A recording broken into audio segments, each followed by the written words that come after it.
Nous nous trouvons à 1300 mètres d'altitude, à 2 heures de route de Monaco, à la lisière du parc national du Mercantour. C'est ici que se trouve le seul arboretum d'altitude d'Europe, l'arboretum Marcel Croenlin, du nom de l'ancien directeur du jardin exotique de Monaco.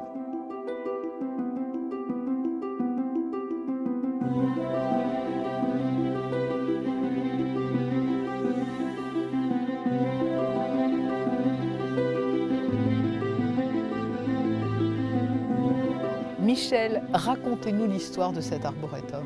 C'est une longue histoire puisqu'elle va fêter ses 30 ans.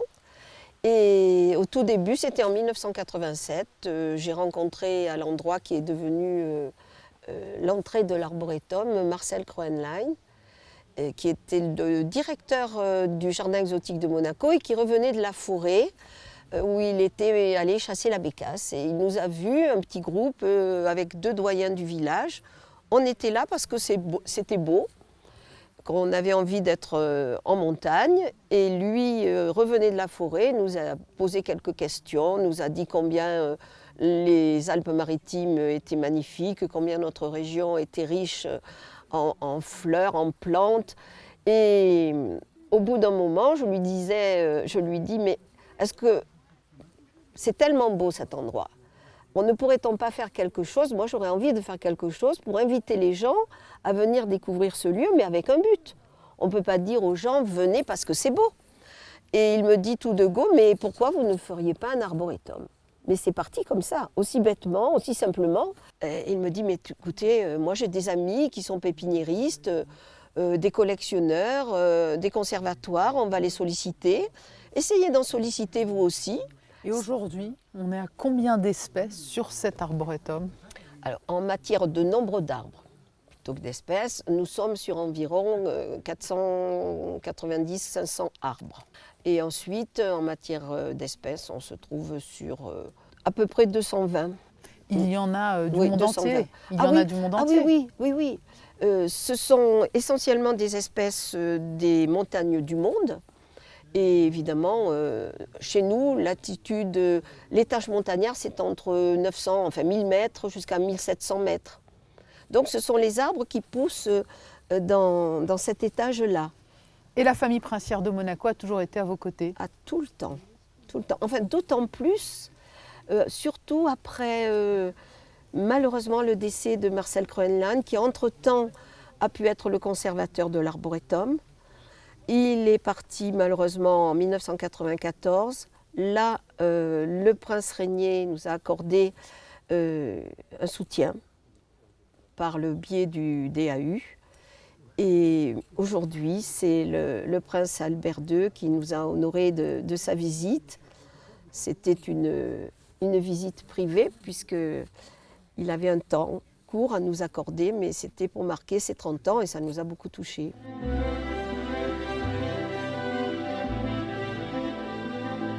Depuis sa création, l'arboretum est intimement lié à l'art. Les artistes du collectif Nomade ont d'ailleurs investi les lieux depuis quelques années et des œuvres d'art sont disséminées un peu partout dans la nature.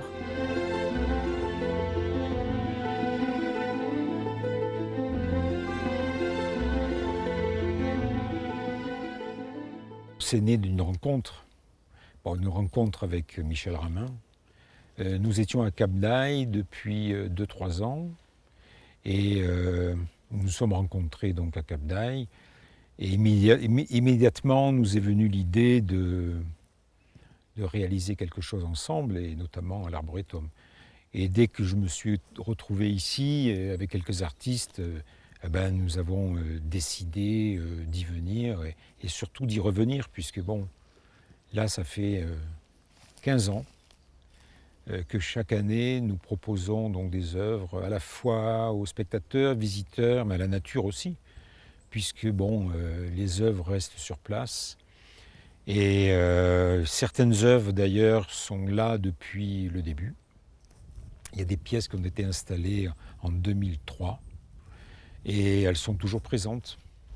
Et ça fait un petit peu souvenir aussi. Et puis c'est pour cela que cette année, nous avons décidé avec Michel, avec l'Arbo et les artistes d'élaborer, de réaliser un ouvrage sur ces 15 années passées ici. Parmi les personnes à avoir assisté à la naissance de l'Arboretum il y a 30 ans figure le président du comité scientifique de l'Arboretum, le botaniste Henri Sandoz. Pour le 30e anniversaire et pour la venue du prince Albert II, il a créé une structure au nom savant de dendrochronoscope. Dendrochronoscope provient de 3 mots grecs. Dendron qui signifie arbre, chronos qui signifie temps, en rapport avec le temps, et scopen qui signifie regarder, observer. Alors cette structure, vous voyez, comporte au centre un rondin, ici c'est un rondin de mélèze qui a vécu à Beuil, dans une commune voisine. Et ce rondin de mélèze, il est inclus dans un panneau, et pour célébrer les 30 ans de l'Arboretum, j'ai pensé que c'était une façon de montrer au public l'intérêt de connaître la structure interne des arbres. Oui, parce que ce qu'il faut savoir, c'est qu'on a donc ici un mélèze, et sur chacun des fils dorés, en fait, il y a un lien historique. Donc c'est la nature qui nous présente l'histoire. Parfaitement, vous avez très bien résumé. Vous voyez d'ailleurs, j'ai mis en titre quelques événements majeurs qui ont eu lieu au cours de la vie d'un vieux mélèze, l'année même de la formation des anneaux de croissance du bois repérés sur ce rondin. Alors par exemple, ce fil, où nous conduit-il? Alors ce fil nous conduit à 1954. Alors 1954, c'est, pour ceux qui s'en souviennent, c'est un hiver très meurtrier pour les sans-abri, et il y a eu un appel poignant de l'abbé Pierre qui a été suivi d'un immense élan de solidarité. Alors tout de suite, je vous dis que, si vous voulez, j'ai repéré les années de croissance sur le rondin, et de part et d'autre, j'ai indiqué des événements majeurs qui se sont produits l'année même de la formation du cerne repéré. L'Arboretum de Roure est ouvert tout au long de l'année, chaque jour de 10h à 18h. Une belle idée de balade et de découverte en famille dans l'arrière-pays, sur la route des stations de ski.